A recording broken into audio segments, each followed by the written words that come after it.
अगर आप भी चाहते हैं कि आप किसी एग्जामिनर के ट्रिक में ना फंसे तो ये क्लास आप लोगों के लिए बहुत ही इंपॉर्टेंट रहने वाली है। जैसा कि आप सभी जानते हैं बीपीएससी एईडीओ के एग्जाम कुछ समय के लिए पोस्टपोन कर दिए गए हैं, लेकिन ये बात भी आप लोग अच्छी तरीके से जानते हैं कि एग्जाम पोस्टपोन हुआ है, कैंसिल नहीं। तो हम अपनी तैयारी को जिस वे में करते आ रहे थे उसी तरीके से हम करेंगे, ठीक है। तो आज हम डिस्कस करने जा रहे हैं जुलाई मंथ का करंट अफेयर्स। इससे पहले हमने जून तक का करंट अफेयर्स जो है वो कवर कर लिया है। जिन्होंने अभी तक क्लासेस नहीं देखी है प्रीवियस सेशन, आप जाकर प्लेलिस्ट चेक कर सकते हैं ज्ञानोदय चैनल पर, जहां पर आपको सारी प्लेलिस्ट मिल जाएंगी, यानी कि जनवरी से लेकर जून तक का करंट अफेयर्स। तो आज हम डिस्कस करेंगे टॉप मोस्ट 50 क्वेश्चंस जुलाई मंथ के करंट अफेयर्स से। एमसीक्यू के फॉर्म में मैं लेकर आई हूं आप लोगों के लिए प्रश्न। जहां मुझे लगेगा कि आप लोगों के लिए एक्सप्लेनेशन जरूरी है, वहां मैं आपको क्वेश्चन एक्सप्लेन करते भी चलूंगी, ठीक है। तो फटाफट से क्लास को ज्वाइन कर लीजिए। शुरुआत करेंगे हमारे पहले प्रश्न के साथ। समावेशी और टिकाऊ शासन के लिए वैश्विक दक्षिण सहयोग को सशक्त बनाना, क्या बोल रहा है। एक थीम है, किसका थीम है, तो 17वां ब्रिक्स शिखर सम्मेलन। 17वां ब्रिक्स शिखर सम्मेलन का थीम हुआ है समावेशी और टिकाऊ शासन के लिए वैश्विक दक्षिण सहयोग को सशक्त बनाना। पूछा जा रहा है कि ये आयोजन कहाँ हुआ था, तो इस प्रश्न का उत्तर क्या होने वाला है, ए, बी, सी या फिर डी। तो आप सभी जानते हैं 17वां ब्रिक्स शिखर सम्मेलन कहाँ हुआ था, रियो डी जेनेरियो ब्राजील में हुआ था। और आप ये भी जानते हैं कि एट प्रेजेंट जो है इसमें 11वां सदस्य ब्रिक्स में सम्मिलित हुआ है, और वो कौन सा है, तो हमने पहले ऑलरेडी डिस्कस कर रखा है, इंडोनेशिया। इंडोनेशिया जो है 11वें सदस्य के रूप में ब्राजील में पूर्णकालिक सदस्यता हासिल की है। अब देखिए ब्रिक्स के बारे में, तो ब्रिक की स्थापना जो है कब हुई थी, 2006 में हुई है, ठीक है। ब्रिक्स की स्थापना कब हुई है, 2006 में। 2010 में इसमें साउथ अफ्रीका जुड़ा था। जब ये बना था तो यहाँ ब्रिक था, BRIC, ब्रिक के नाम से बना था। 2010 में इसमें साउथ अफ्रीका ऐड हुआ और तब से इसका नाम क्या पड़ गया, ब्रिक्स। तो आप लोगों को ये भी ध्यान में रखना है। अभी तक कुल इसमें 11 सदस्य बने हैं। कितने, कुल 11 सदस्य शामिल हो चुके हैं, ठीक है। 2024 में 5 कंट्री शामिल हुई थी, कब, 2024 में। तो आप लोग मुझे कमेंट में बताइए कि 2024 में 5 कंट्री जो शामिल हुई थी उनमें कौन कौन से है। आज आप लोगों को होमवर्क दिया है मैंने, और कल की क्लास में मैं आपको इसका उत्तर जो है वो बता दूंगी। नेक्स्ट क्वेश्चन चलेंगे, हमारा अगला प्रश्न है प्रश्न संख्या 2। पूछा जा रहा है अमेरिकी उद्यमी एलन मस्क ने किस नाम से एक नई राजनीतिक पार्टी के गठन की घोषणा की है। तो अमेरिकी उद्यमी एलन मस्क ने अमेरिका पार्टी के नाम से क्या, अमेरिका पार्टी के नाम से एक नई पार्टी बनाने की घोषणा की है, ठीक है। इससे पहले जो है दो पार्टी ऑलरेडी यूएसए में है, रिपब्लिकन पार्टी, डेमोक्रेटिक पार्टी। तो रिपब्लिकन पार्टी से एट प्रेजेंट कौन है, डोनाल्ड ट्रंप राष्ट्रपति के पद पर है। कौन से नंबर के राष्ट्रपति है, तो 47वें पद पर है। कौन से पद पे, 47वें नंबर के राष्ट्रपति है कौन, डोनाल्ड ट्रंप। ये आपको ध्यान में रखना है, ठीक है। और आपका जो बाइडेन जो थे, जो बाइडेन जो थे वो कहां से थे, तो डेमोक्रेटिक रिपब्लिक से जो बाइडेन थे, ये भी ध्यान में रखना है। नेक्स्ट क्वेश्चन देखेंगे, क्वेश्चन संख्या हमारा तीसरा है। अस्ताना में आयोजित विश्व मुक्केबाजी कप 2025 में निम्नलिखित में से किस भारतीय, क्या बोल रहा है, किस भारतीय मुक्केबाज ने स्वर्ण पदक जीता। तो इसका उत्तर क्या होने वाला है, ए, बी, सी या फिर डी। तो इसका उत्तर है साक्षी, जैस्मीन और नुपुर ने स्वर्ण पदक जीता है। अगले प्रश्न को देखेंगे, प्रश्न संख्या 4। विश्व बैंक ने गिनी इंडेक्स के आधार पर भारत वैश्विक स्तर पर आय समानता के मामले में, क्या बोल रहा है, आय समानता के मामले में किस स्थान पर है। तो विश्व बैंक के जो गिनी इंडेक्स है उससे हमें पता चलता है आय समानता के बारे में। तो वैश्विक स्तर पर भारत जो है वो चौथे स्थान पर है। कौन से स्थान पर है, चौथे स्थान पर। नेक्स्ट क्वेश्चन देखते हैं, प्रश्न संख्या 5। अगस्त 2025 में पहला खेलो इंडिया जल खेल महोत्सव कहाँ आयोजित हुआ। तो इस प्रश्न का उत्तर क्या होने वाला है, पांचवें प्रश्न का, डल झील श्रीनगर में आयोजित हुआ था। अगर आपसे ये पूछ लिया जाए खेलो इंडिया पैरा गेम्स कहाँ हुए हैं, तो न्यू दिल्ली में हुए हैं। इसके अलावा आपसे खेलो इंडिया यूथ गेम्स के बारे में पूछा जाए तो आप जिस जहाँ के एग्जाम की तैयारी कर रहे हैं, यानी कि बिहार में हुआ है, ये भी ध्यान में रखना है। और खेलो इंडिया शीतकालीन का कहाँ आयोजन हुआ है, तो लद्दाख में हुआ है। तो ये प्रश्न अपने आप में इंपॉर्टेंट है, तो एडिशनल जानकारी भी मैं आप लोगों को देते चल रही हूँ। कॉपी पेन लेकर बैठिए, नोट डाउन करते हुए चलिएगा। अगला प्रश्न है हमारा, केंद्रीय मंत्रिमंडल द्वारा स्वीकृत रोजगार लिंक प्रोत्साहन योजना का कुल परिव्यय, क्या बोल रहा है, कुल परिव्यय कितना है। तो इसका कुल परिव्यय है 1 लाख करोड़ रुपए का, ठीक है। अगला प्रश्न देखते हैं, प्रश्न संख्या हमारा 7वां।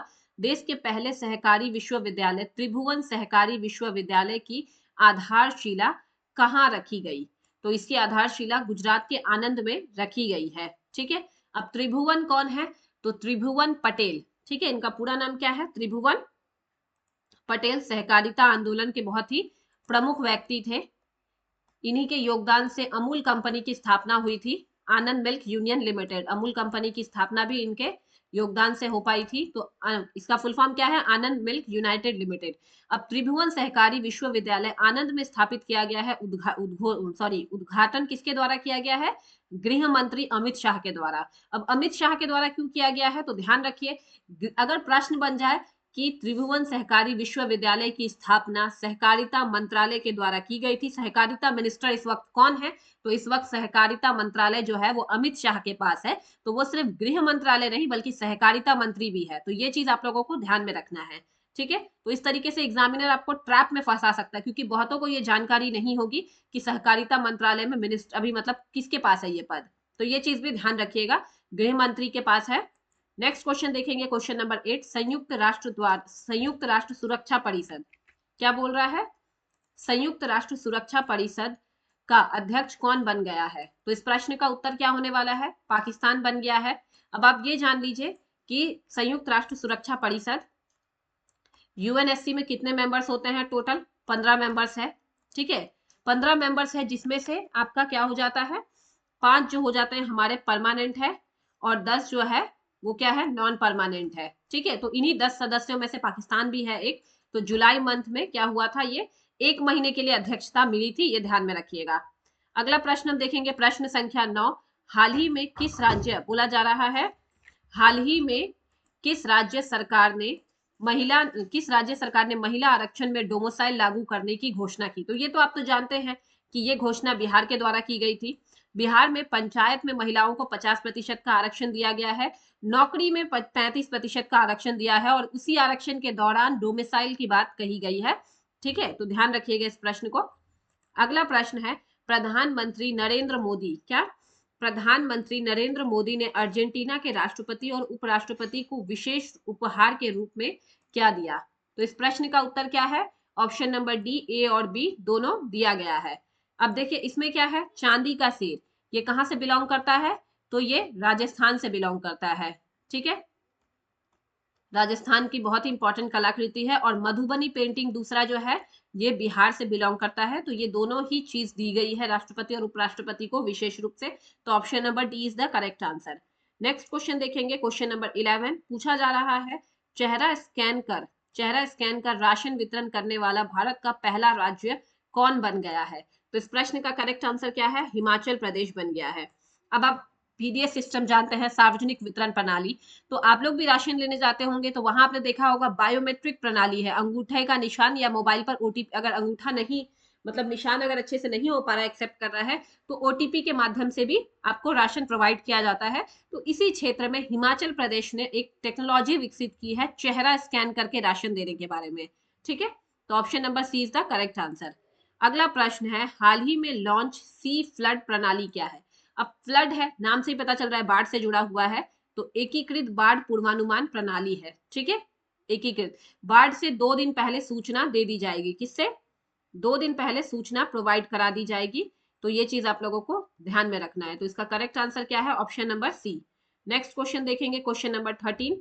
पूछा जा रहा है, जून 2025 में सार्वजनिक स्थानों पर हिजाब व चेहरा ढकने पर प्रतिबंध किस देश ने लगाया था? तो इसका करेक्ट आंसर क्या है? कजाकिस्तान ने प्रतिबंध लगाया है। अब ये क्वेश्चन अपने आप में इंपॉर्टेंट किस लिए है? क्योंकि इंपॉर्टेंट इसलिए है यहाँ पर 70% मुस्लिम है। क्या है? 70% मुस्लिम है और फिर भी इस जगह पे हिजाब को बैन कर दिया गया। तो ये जानने वाली बात है। अब देखिए आपसे इस तरीके का प्रश्न भी पूछा जा सकता है कि मध्य एशियाई देशों में कौन सा ऐसा देश है जिसने हिजाब पर बैन नहीं लगाया है? क्योंकि मध्य एशियाई देशों में 5 देश जो सम्मिलित है, कजाकिस्तान, उसके बाद ताजिकिस्तान, किर्गिस्तान, ठीक है, उज्बेकिस्तान, ये चारों ऐसे कंट्री है जिन्होंने हिजाब पर और क्या किया है? बैन लगाया है। सिर्फ एक कंट्री को छोड़ के। अपवाद में कौन सा है? तो अपवाद आपका हो जाता है मध्य एशियाई क्षेत्रों में। मैं आपका अपवाद लिख देती हूँ यहाँ पे, बाकी सभी कंट्री इसमें सम्मिलित होंगे। अपवाद में है तुर्कमेनिस्तान। ठीक है, तुर्कमेनिस्तान जो है ना, यहाँ अभी बैन नहीं किया गया है। इसके अलावा कजाकिस्तान, किर्गिस्तान, उज्बेकिस्तान और कजाकिस्तान में हिजाब को बैन कर दिया गया है, तो अपने आप में इंपॉर्टेंट है। इसके अलावा यूरोपीय कंट्री में भी हिजाब को बैन किया गया था। प्रीवियस सेशन में हमने इसे डिस्कस किया था, तो आपको बताना है कि प्रीवियस सेशन में हमने कौन सा डिस्कस किया था। ठीक है, उत्तर दीजिएगा आप लोग। अगला प्रश्न है हमारा प्रश्न संख्या 14। भारतीय मैंगो मेनिया 2025 की शुरुआत किस देश में की गई? तो इसका उत्तर क्या होने वाला है 14 का? ऑप्शन नंबर बी, संयुक्त अरब अमीरात में की गई है। ठीक है, तो आप लोग देख सकते हैं कि किस तरीके से प्रश्न बन रहे हैं। ठीक है, नेक्स्ट क्वेश्चन है हमारे लिए, वर्ल्ड एनर्जी स्टैटिस्टिकल रिव्यू 2025 के अनुसार जैव ईंधन का चौथा सबसे बड़ा उपभोक्ता कौन है? तो इस प्रश्न का उत्तर क्या होने वाला है? ए, बी, सी या फिर डी? 15 का आप लोग को आंसर करना है। तो 15 का होगा चौथा सबसे बड़ा उपभोक्ता कौन है? भारत है। अगर पहला पूछा जाए तो अमेरिका। नेक्स्ट क्वेश्चन देखेंगे। अगला क्वेश्चन है, Hollywood Hollywood walk Hollywood walk of fame star Hollywood walk of fame star से सम्मानित होने वाली पहली भारतीय अभिनेत्री कौन बनी है? तो इसका आंसर क्या होगा? दीपिका पादुकोण को बनाया गया है, यानी कि option number D is the correct answer. Next question है, अंतरराष्ट्रीय क्रिकेट परिषद यानी कि आईसीसी का नया मुख्य कार्यकारी अधिकारी किसे नियुक्त किया गया है? अब प्रश्न क्या बना है? आईसीसी। तो हमने कुछ दिन पहले ही पढ़ा था, आईसीसी के सबसे वर्तमान और सबसे युवा अध्यक्ष के रूप में किसे चुना गया? जय शाह को। और इस प्रश्न का उत्तर क्या होने वाला है 17 का? ऑप्शन नंबर ए, कार्यकारी अधिकारी के रूप में संजोग गुप्ता को चुना गया है। नेक्स्ट क्वेश्चन देखेंगे, क्वेश्चन नंबर 18। अफगानिस्तान में तालिबान सरकार को मान्यता देने वाला पहला देश कौन बना? तो इस प्रश्न का उत्तर क्या है? ए, बी, सी या फिर डी?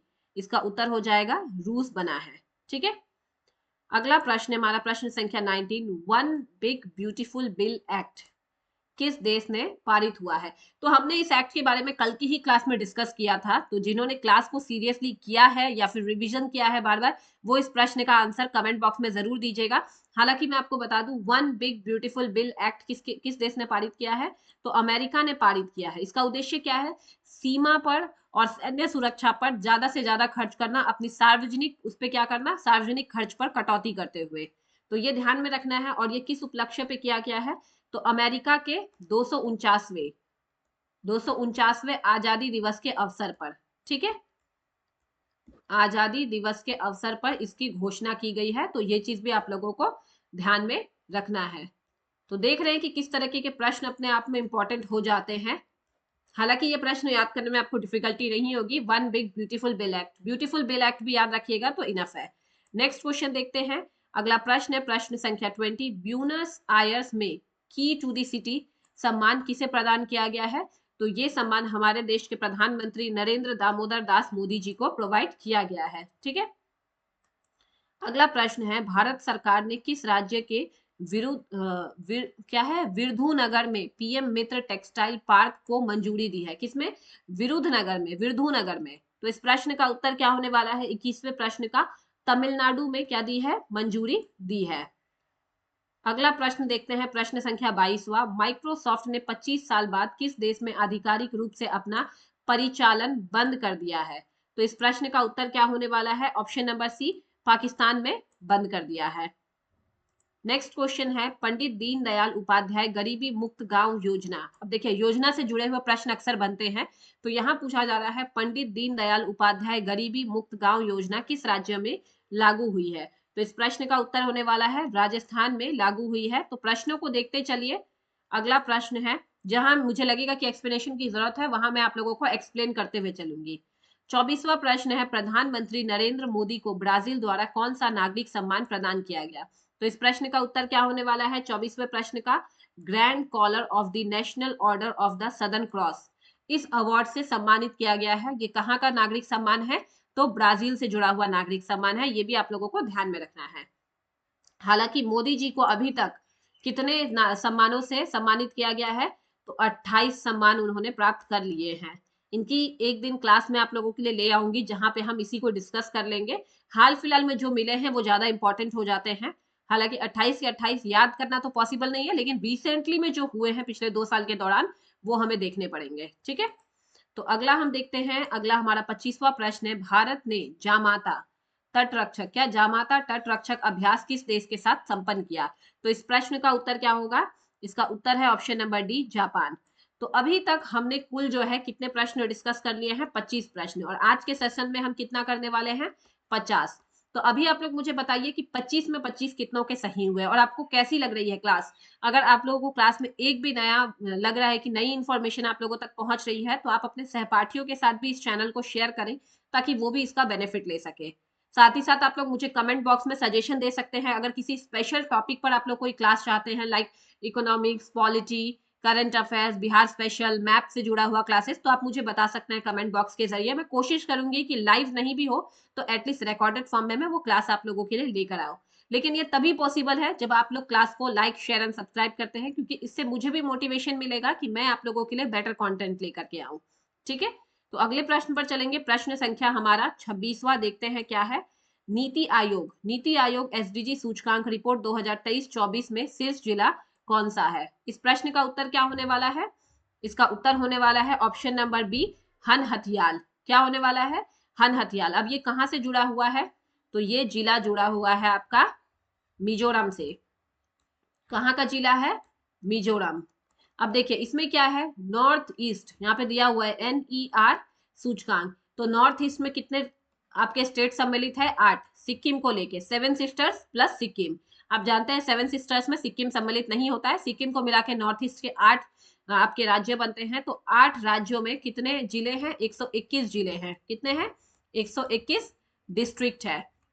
तो उनमें के उन्हीं को ध्यान में रखते हुए ये सूचकांक जारी किया जाता है। तो शीर्ष पर हनहतियाल मिजोरम है, और आपका सबसे मतलब खराब परफॉर्मेंस किसका है? तो लोंगडिंग, ये कहाँ का है? अरुणाचल प्रदेश में है ये स्थित।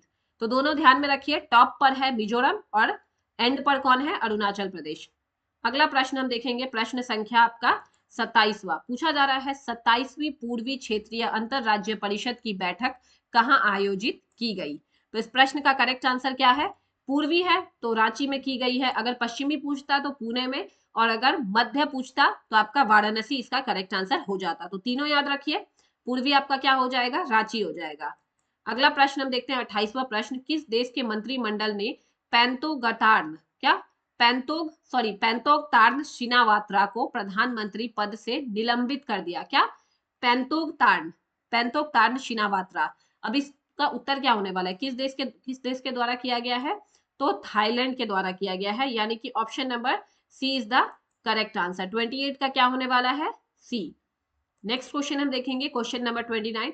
प्रधानमंत्री नरेंद्र मोदी ने किस देश में रहने वाले भारतीय मूल के नागरिकों को OCI कार्ड देने की घोषणा कर दी है? तो इस ओवरसीज सिटीजनशिप ऑफ इंडिया। तो इस प्रश्न का उत्तर क्या होने वाला है? Trinidad and Tobago. ठीक है, option number B is the correct answer. Next question है, प्रथम स्वदेशी गोताखोरी सहायता पोत भारतीय नौसेना को किस नाम से सौंपा गया? तो इस प्रश्न का उत्तर क्या होगा? 30 का आंसर क्या है? निस्तार। क्या होने वाला है? निस्तार इज द करेक्ट आंसर। इससे पहले हमने कल की क्लास में भारगवस्त्र के बारे में पढ़ा था, तो इसका उत्तर आप लोग मुझे बताइएगा कि भारगवस्त्र जो है वो क्या है। कमेंट में आप लोग मुझे इसका आंसर बताइए, कल की क्लास में ही हमने डिस्कस किया था। अगला प्रश्न है, कोलैब इंजन अभियान को हरी झंडी किसने दिखाई? तो इसका उत्तर क्या होने वाला है? कोलैब इंजन अभियान को हरी झंडी अजय टम्टा के द्वारा दिखाई गई। अब अजय टम्टा कौन है? तो राज्य परिवहन मंत्री है। राज्य परिवहन मंत्री। अब सभी जानते हैं कि सड़क एवं परिवहन मंत्रालय किसके पास है?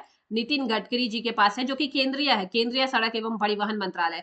तो उसी प्रकार राज्य परिवहन मंत्रालय जो आता है, परिवहन मंत्री कौन है? अजय टम्टा। तो उन्हीं के द्वारा कोलैब इंजन अभियान को हरी झंडी दिखाई गई है।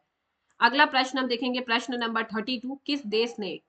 किस देश ने भारतीय यात्रियों के लिए UPI सेवाएं शुरू कर दी है?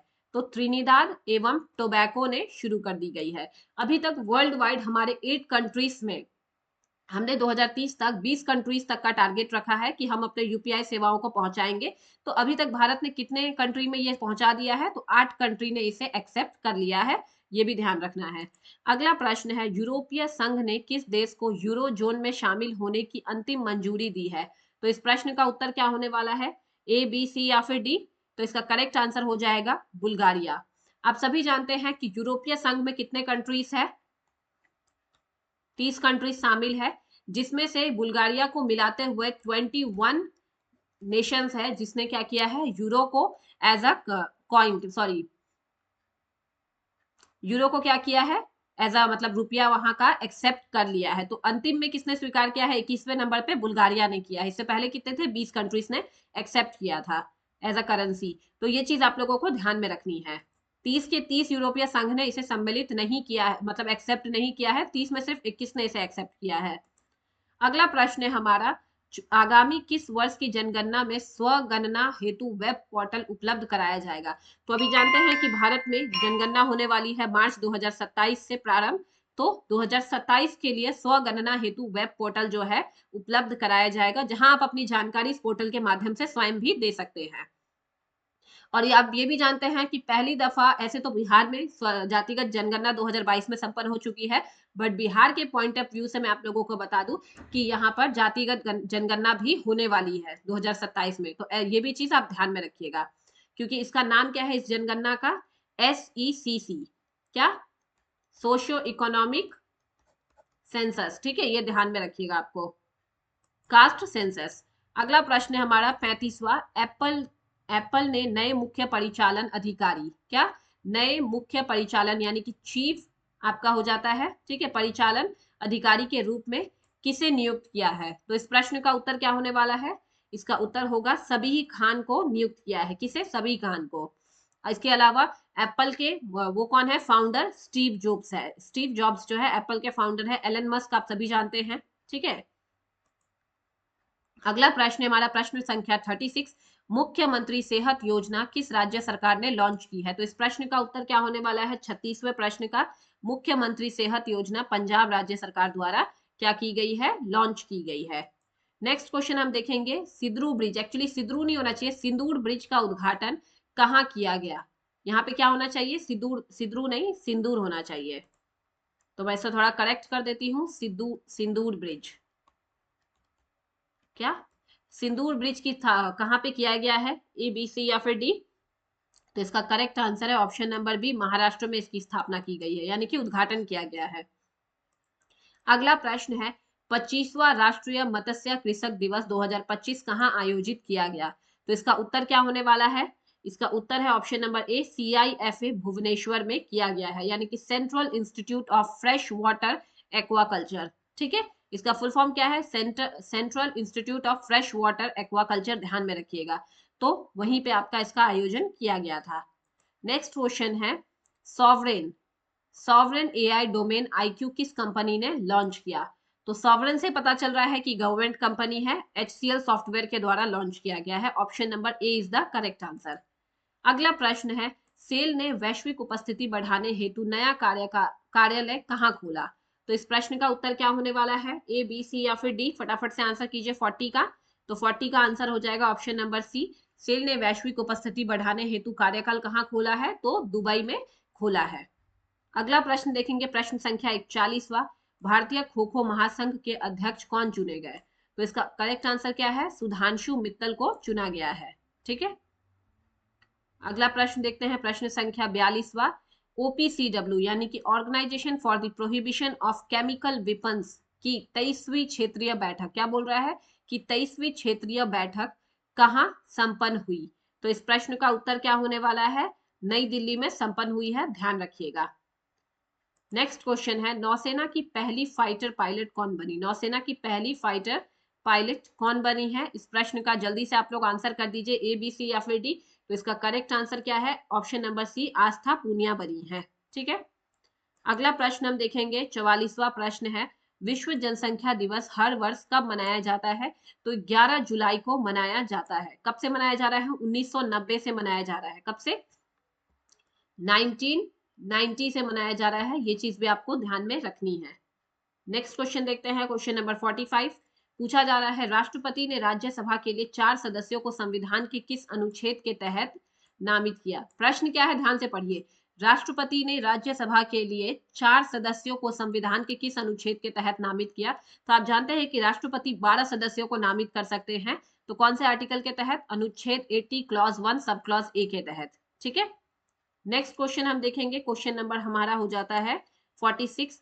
विंबलडन 2025 पुरुष एकल का खिताब किसने जीता है? तो इसका उत्तर हो जाएगा option number C, Jannik Sinner के द्वारा जीता गया है।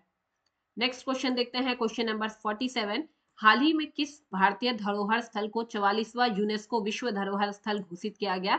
तो इस प्रश्न को भी हमने पहले प्रीवियस सेशन में डिस्कस कर रखा है, प्रीवियस क्लासेस के माध्यम से। तो इसका करेक्ट आंसर है भारत के मराठा सैन्य परिदृश्य, यानी कि option number B is the correct answer. Next question है 2020 आईएसएसएफ विश्व कप और 2028 जूनियर विश्व चैंपियनशिप की मेजबानी कौन करने वाला है? तो इस प्रश्न का उत्तर क्या होने वाला है? भारत के द्वारा ये चीज होने वाली है 2027 और 28 में। नेक्स्ट क्वेश्चन है भारतीय सेना द्वारा शुरू किया गया ऑपरेशन सिवा 2025 का उद्देश्य क्या है? कौन सा ऑपरेशन? ऑपरेशन सिवा। तो ये इस प्रश्न का उत्तर क्या होने वाला है? अमरनाथ की यात्रा सुरक्षा के लिए, अमरनाथ यात्रा की सुरक्षा हेतु ऑपरेशन सिवा लॉन्च किया गया था। इसी के साथ आज के सेशन का हमारा अंतिम प्रश्न है, एयरक्राफ्ट एक्सीडेंट इन्वेस्टिगेशन ब्यूरो की प्रारंभिक रिपोर्ट के अनुसार एयर इंडिया उड़ान AI 171 दुर्घटना का कारण क्या था? आप सभी जानते हैं 12 जुलाई को ये दुखद घटना जो हुई थी, घटित हुई थी। इसके माध्यम से क्या हुआ, 243 लोग उस प्लेन में क्या थे, सम्मिलित थे, जिनकी मौत हो गई सिवाय एक के छोड़ के। ठीक है, तो 243 पैसेंजर की मौत हो गई थी, सिर्फ एक बच गया था। तो आप जानते हैं पूछा जा रहा है उसके लिए एक जांच कमेटी बैठी गई थी। तो प्रारंभिक रिपोर्ट में क्या आया ये पूछा जा रहा है। तो आप जानते हैं कि हमने चर्चा में सुना था इंजनों की इंजन की ईंधन की आपूर्ति बंद हो गई थी, दैट्स वाई ये दुर्घटना घटित हुई थी। तो ये था हमारा आज का सेशन। हमने जुलाई मंथ के मोस्ट इंपॉर्टेंट क्या किए हैं, करंट अफेयर से 50 टॉप मोस्ट एमसीक्यूज को किए हैं। अगर सेशन के माध्यम से आपको एक भी नई जानकारी प्राप्त हुई है तो इस सेशन को ज्यादा से ज्यादा अपने दोस्तों के साथ अपने स्टडी ग्रुप में शेयर कीजिए ताकि सभी इसका बेनिफिट ले सके। और जैसा कि मैंने आप लोगों को कहा, अगर आप किसी स्पेशल टॉपिक पर क्लास चाहते हैं तो आप लोग मुझे कमेंट बॉक्स में बता सकते हैं। तो प्लीज ज्ञानोदय क्लासेस को शेयर कीजिए, लाइक कीजिए, सब्सक्राइब कीजिए, ताकि मैं भी मोटिवेट हो सकूं और आपके लिए बेटर से बेटर कंटेंट ला सकूं। तो मिलेंगे हम अगले क्लास में एक नए मंथ के करंट अफेयर्स के साथ। Thank you everyone.